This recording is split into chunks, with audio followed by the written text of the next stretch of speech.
Hello, everybody. It's me, Entity 106, back with another game theory.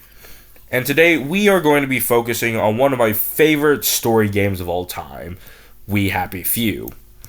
Spoilers ahead for this game. If you haven't seen it, go watch someone play it or play it yourself if you have it. It's a pretty good game, even with all its faults. I still like it. Anyway, so for a quick recap of We Happy Few, because it is pretty old at this time. It is a dystopian game that takes place in a post World War II Great Britain, where Germany has actually won. How fun. Now, more specifically, we are in the city of Wellington Wells. Now, you play as one of these three suckers trying to escape this nightmare. The extremely average office crony, Arthur Hastings, the genius and sexy chemist, their words, not mine, Sally Boyles, and the lovable Irish war veteran tank, Ollie. By far the best character, in my opinion. Now, I won't go too into detail about the lore because today we are focusing on the science. More specifically, the science of the Joy Pill, one of this game's most iconic things. Now, we are going to be getting into what exactly is in a Joy Pill. Now, I believe this goes without saying, but do not attempt to recreate joy. It is a fictional drug that was made for the purpose of a game.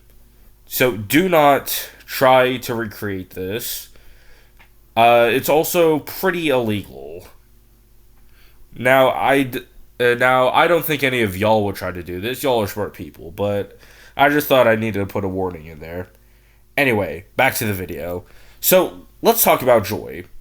What exactly is it? Well, like I said, it is a drug in We Happy Few that's basically used to indoctrinate the people of Wellington Wells to follow the government. It's actually pretty genius, but just from playing the game, you'll know a lot about joy because it is one of the main things in the game that you need to worry about. So, after a couple playthroughs and scroll through the wiki, I have compiled a list of everything joy does. It makes you happy, which means it releases dopamine in your brain.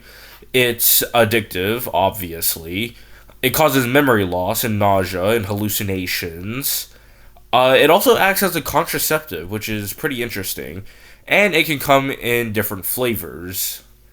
Now, that's not really going to affect our theory much. I just wanted to put it in.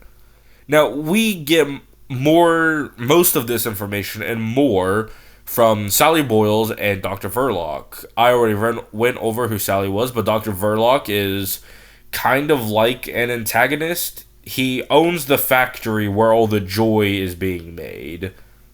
So he's one of the bad guys. There's like a butt ton of bad guys, villains in this game. But from them, we know, from them, we know that Sally Boyles actually knows a recipe for joy. You see, in her storyline, we have to make blackberry joy.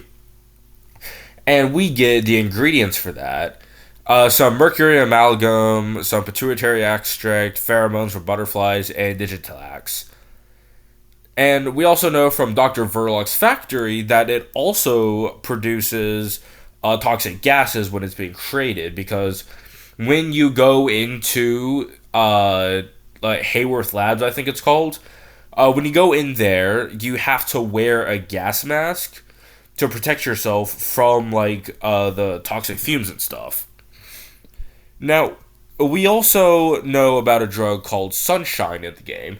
Now, Sunshine basically mimics everything Joy does, but without the side effects. And it's also less effective. Now, the ingredients for Sunshine are a couple rotten mushrooms, bag of flour, and Nexamide pills. Which, according to the game's wiki, is something that helps with like nausea and vomiting, which is how it gets rid of the effects, I'm assuming. Now that we've compiled a list of everything we know joy is, I think we should start putting together a list of drugs that could possibly be joy and then start knocking them off the list. Now, I went with probably the most obvious drug all of us were thinking when we first saw joy: opioids. And after doing all the research, yeah, they line up pretty well. Now, we all know opioids are very dangerous, they're addictive, and they release dopamine. But as for the other things, they do cause hallucinations. They do like mess with the part of your brain that deals with memory, hippocampus. There it is, and they also cause vomiting. But even though that opioids are not a contraceptive in itself, it doesn't affect birth control, which means it could be theoretically be mixed with a contraceptive to get that effect. Now, there is one major twist that shatters this theory, and that twist is there is no twist. Yep, opioids kind of smashed it out of the park here. Even down to the toxic gas, because after further inspection, I realized that my dummy brain didn't realize that the fumes from Hayworth Labs looks exactly like the fumes from Motoline pumps. Motoline is like a supercharged version of oil in this game.